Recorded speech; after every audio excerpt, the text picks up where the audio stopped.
샬롬 할렐루야. 요한계시록 5장 6절입니다. 장로 중에 한 사람이 내게 말하되 울지 말라.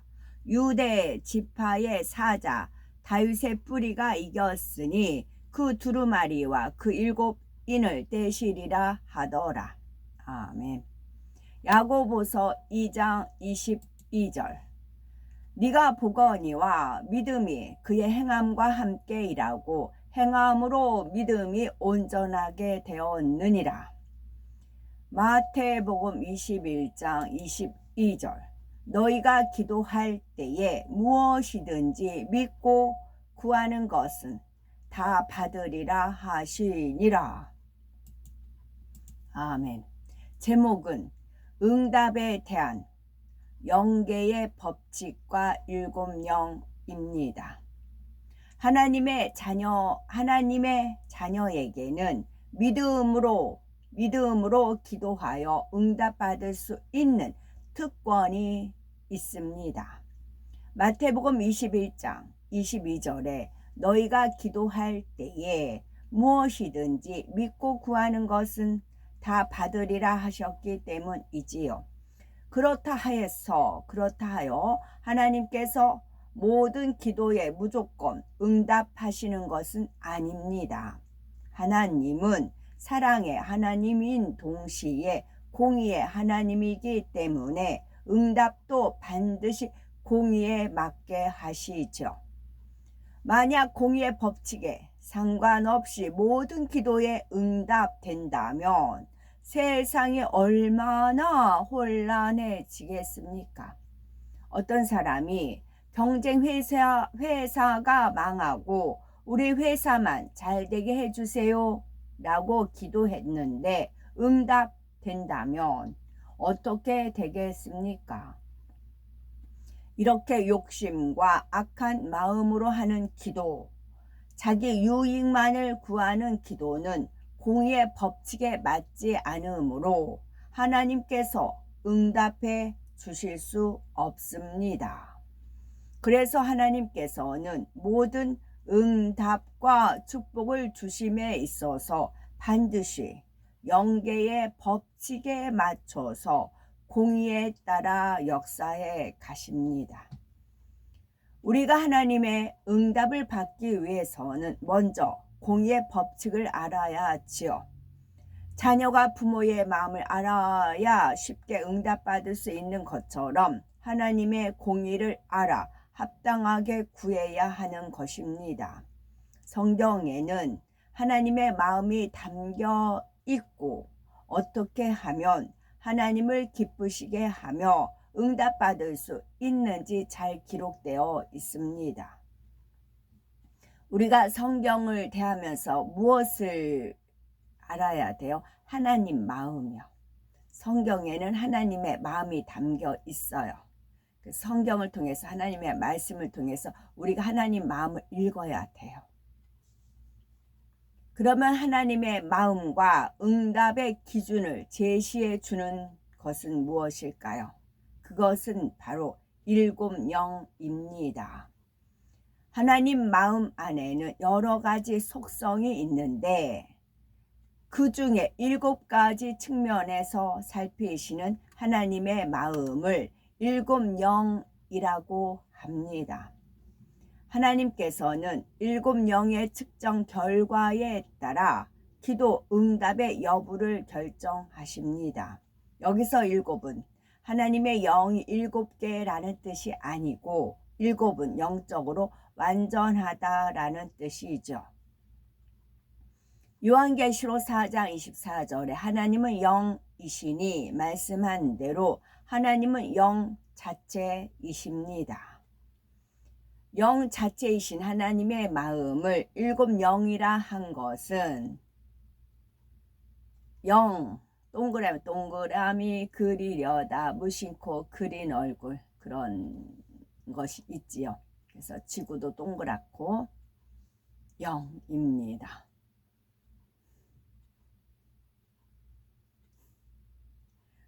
영을 또 우리나라 이렇게 빵 그러잖아요. 영을 빵 그러잖아요. 근데 빵이라고. 하나님의 마음을 일곱 영이라 한 것은 완전하신 하나님의 영을 나타내는 것입니다. 또한 조금의 실수나 착오도 없이 모든 것을 정확하고 완벽하게 감찰한다는 의미에서 일곱 영이라 하는 것이지요.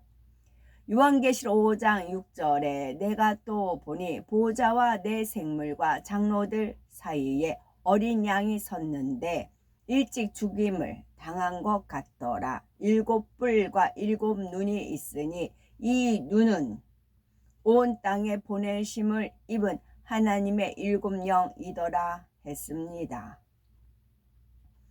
완전한 영이신 하나님께서는 온 땅에 모든 사람을 두루 살피며 항상 감찰하시는데 이때 하나님의 마음인 일곱 영을 보내십니다.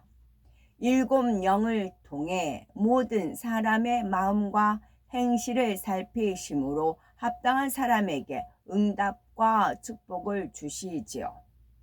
일곱 영을 이해하기 쉽게 비유하면 하나님 편에서 응답을 주기 위해서 측정하시는 저울이라 할 수가 있습니다.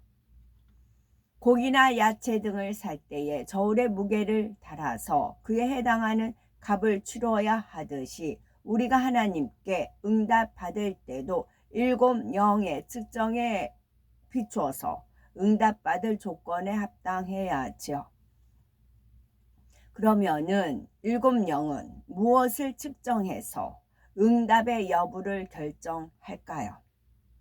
일곱 영은 사람의 모든 마음과 생각, 행실 등을 한치 오차도 없이 측정하는데 일곱 가지 분야가 있는 것입니다. 일곱 영은 모든 사람의 마음에 따르는 생각, 마음 생각에 따르는 행실, 그것을 한치 오차도 없이 측정하는 거라고요. 그래서 하나님을 속일 수 없고 하나님은 만울이 여김을 받지 않고 하나님은 빛이시게 회전하는 그림자도 없으세요. 첫째는 믿음을 측정하십니다. 성경에는 믿음대로 되라 했지요. 진정 마음에 믿는 참 믿음, 영적인 믿음으로 기도했다면 반드시 실상으로 나타납니다. 그런데 나름대로 믿는다 고백하며 기도했는데도 응답이 없다면 영적인 믿음의 고백이 아니었기 때문이지요. 머리에 지식으로만 담고 있는 육적인 믿음의 차원에 머물러 있다는 말입니다. 하나님의 말씀을 마음으로 믿는 것과 머리로 아는 것은 전혀 다릅니다. 아무리 많은 말씀을 알고 믿는다 고백해도 정작 마음으로 믿지 않으면 하나님께서는 그것을 영적인 믿음으로 인정하지 않습니다. 영적인 믿음이란 눈에 보이지 않고 사람의 생각이나 지식에 맞지 않아도 마음에서 의심 없이 믿는 것입니다. 아무것도 없는 무에서 유가 창조되는 것을 믿는 믿음이지요. 이러한 믿음은 원한다 해서 마음대로 가질 수 있는 것이 아니라 마음의 악을 버리고 성결을 이루는 만큼 하나님께서 주십니다. 우리가 마음의 악을 버리며 기도할 때 위로부터 영적인 믿음이 오며 그 믿음대로 응답이 되는 것이죠. 그러므로 영적인 믿음에는 반드시 행함이 따르게 되어 있습니다. 하나님의 말씀에 순종하게 되지요. 네가 보거니와 믿음이 그의 행함과 함께 일하고 행함으로 믿음이 온전케 되었느니라고 말씀합니다. 즉 말씀대로 살지 않는 건 죽은 믿음인 것이죠. 믿음은 신앙의 가장 기본이 되는 요소입니다. 살아계신 하나님을 믿고 그 아들 예수께서 우리의 구세주 되심을 믿으며 장차 심판이 있을 것과 천국과 지옥이 있음을 믿는 것이지요. 이를 진정 믿는다면 삶이 변화될 수밖에 없습니다. 이 땅의 헛된 것에 소망을 두는 것이 아니라 영원한 천국의 소망을 두고 믿음의 선한 싸움을 하게 되지요. 하나님 말씀대로 행하며 진리로 변화되어 가는 것입니다. 이렇게 변화될수록 믿음이 커지고 당연히 더 큰 믿음의 행함과 순종이 나옵니다. 7영은 바로 이러한 것을 통해 어느 정도 믿음이 있는가 측정하지요. 믿음을 가장 먼저 측정하는 것은 각 사람의 믿음의 분량에 따라 다른 분야의 측정 기준이 결정되기 때문입니다. 예를 들어서 어린아이의 분량의 믿음을 가진 사람과 장성한 분량의 믿음을 가진 사람에게 똑같은 응답의 기준을 적용한다면 어떠할까요? 어린아이의 믿음을 가진 사람은 응답받기가 너무 어려워 아예 포기해 버릴 것입니다. 또한 장성한 믿음을 가진 사람은 쉽게 응답받음으로 더 깊은 영의 단계로 들어가기 위해 노력하지 않을 것이고요. 그래서 하나님은 각 사람의 믿음의 분량에 맞추어서 7영이 측정하는 응답의 기준을 달리 정해 놓으셨지요. 둘째는 기쁨을 측정합니다. 기쁨은 구원받은 하나님 자녀의 대표적인 증거입니다. 영원한 사망인 지옥에서 건짐받아 천국에 가게 되었는데 그 기쁨을 무엇과 비교할 수가 있겠습니까? 또 주님을 믿기 전에는 온갖 인생의 문제로 눈물, 슬픔, 고통에 쌓여서 기쁨이 없는 삶을 살았는데 구원받아 하나님의 사랑과 은혜 안에서 천국 소망 가운데 살아가게 되니 당연히 기쁨이 넘치죠. 물론 나는 하나님을 믿기 전에도 기뻐하며 살았습니다 라고 말할 사람도 있지요. 그러나 기뻐할 만한 일이 있을 때만 기뻐하고 상황이 바뀌면 사라질 수 있는 기쁨이라면 참 기쁨이 아닙니다. 자신의 유익과 마음에 맞을 때라야 나오는 조건적인 기쁨도 마찬가지죠. 주 안에서 예수 그리스도 주 안에서 누리는 영적인 기쁨은 환경과 조건에 상관없이 항상 기뻐하는 것입니다. 그 무엇과도 바꿀 수 없는 영원한 생명을 얻었고 천국에 대한 소망이 가득하기에 마음 중심에서 항상 샘솟는 기쁨이지요. 초대교회 성도들이 사자밥이 되면서도 기뻐하며 순교할 수 있었던 것처럼 기쁨이야말로 구원받은 하나님의 자녀된 징표요 그리스도인을 구별하는 향기가 됩니다. 또한 기쁨은 믿음이 있다는 증거죠. 하나님에 대한 확실한 믿음이 있으며 기도에 응답하실 것을 믿기에 어떠한 상황에서도 기쁨이 나오는 것입니다. 그런데 간혹 믿음이 있다 하는 사람 중에도 영적인 기쁨을 잃는 경우가 있습니다. 겉모습은 웃지만 마음 중심에서 우러나오는 기쁨이 느껴지지 않지요. 하나님에 대한 뜨거운 사랑과 열심이 사라지고 미지근한 신앙에 머무르거나 성령의 소욕을 쫓지 못하고 세상 것을 취하여 하나님과 사이에 제외담을 만들면 영적인 기쁨이 사라집니다.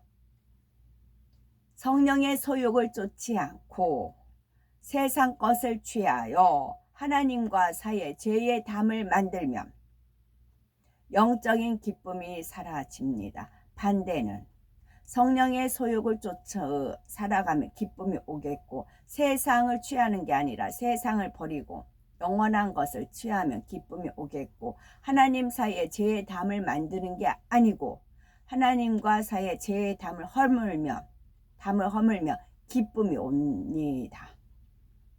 그런 사람은 기도에 오랫동안 응답이 지체되는데 7영이 기쁨을 측정할 때 합격하지 못하기 때문입니다. 혹여 영적인 기쁨이 없다면 내 자신을 돌아보아 하나님에 대한 사랑을 회복하고 신속히 죄의 담을 헐어버림으로 7영의 측정에 합격할 수 있어야 되겠지요.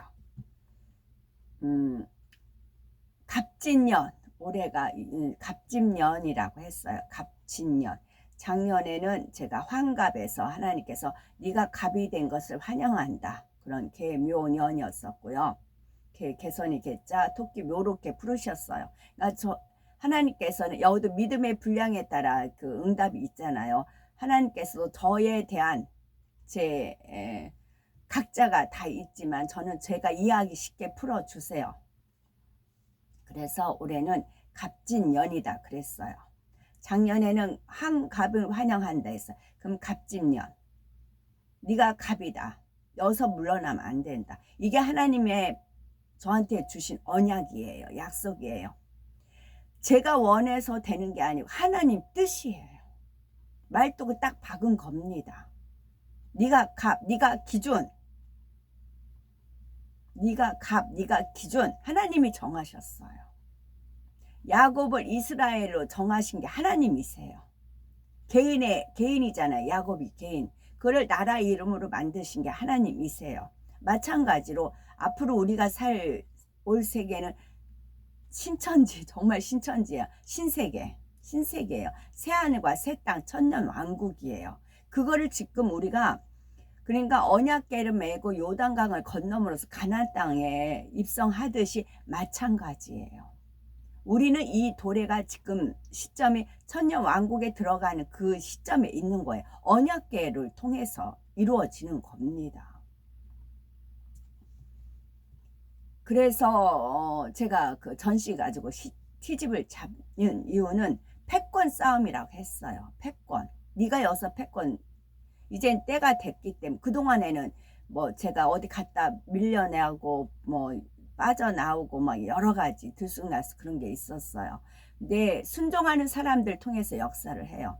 만약에 이제 불순종이 되면 여기서 하나님 뜻을 이루지 못하면 또 저는 빠지고 이제 지체가 되겠죠. 그런 것도 하나님 타임이 있고요. 그래서 패권을 잡아야 된다 하셨어요. 패권. 그거를 2024년 24 패권. 그래서 갑진이다. 진짜 갑이다. 저한테 그렇게 풀어주셨어요. 그래서 전시 가지고 티집을 잡는 이유가 그거예요. 그 쌈을 걸고 쌈을 걸어 이제 주사위는 그게 있어요. 주사위를 안 던지고 가지고 있으면 아무것도 안 나와요. 던져야 돼요. 주사위를 딱 띡으로 던져야 1이 나오든 2가 나오든 7이 나오든 나오는 겁니다. 던져야 되는 거예요. 그게 타임이 있어요. 타임이 있어서 멈출 때 있고 뭐 물러날 때 있고 그렇지만 또 도전할 때도 있는 겁니다. 왜? 하나님께서 승전고를 올리시기 때문에 그래요. 그 요이 땡 이 딱 그 호루라기 부를 때 딱 출발을 해야 되잖아요. 뭐 늦게 간다거나 먼저 간다 하는 게 아니잖아요. 그 호루라기에 맞춰서 그냥 길을 쫑긋 세우잖아요. 호루라기 소리에 맞춰서. 마찬가지예요. 저는 하나님 오더에 의해서 움직여요. 그래서 그걸 가지고 시시비비하고 떨어져 나가는 사람은 각자 믿음의 분량이고요. 그래서 제가 돌발적으로 어떻게 나올지 저 자신도 모른다 하는 이유예요. 하나님 뜻을 어떻게 이룰지 모르기 때문에 그래요. 그러나 저는 각자 믿음대로 역사하듯이 저는 하나님께서 지금까지 25년째 25년째인가? 여전히 헷갈려. 이 때문에 하나님께서 명하시면 저는 그대로 움직입니다. 그래서 언약궤를 메고 가는 메세메스 그 소인가요? 나중에 번제로 드리잖아요. 그와 같은 중심이어야 된다 알려주셨고 또 그렇게 가는 것입니다. 성령의 소욕이란 무엇일까요? 선으로 악을 이기며 빛 가운데 거하는 진리의 마음입니다. 성령의 소욕은 선으로 악을 이기며 빛 가운데 거하는 진리의 마음입니다. 성령께서 인도하시는 대로 쫓고자 하는 것이 성령의 소욕이지요. 소가 나오네요. 성령은 구원받은 성도들의 마음에 거하시며 죄와 의와 심판에 대해서 알려주시고 육체의 소욕을 쫓아 죄를 짓는 것이 아니라 진리로 행하도록 이끄시지요. 곧 성령으로 영을 낳게 하는 것입니다. 성령의 소욕을 쫓아 성령으로 영을 낳아가는 만큼 성령이 기뻐하심으로 마음의 평안과 즐거움이 임하지요.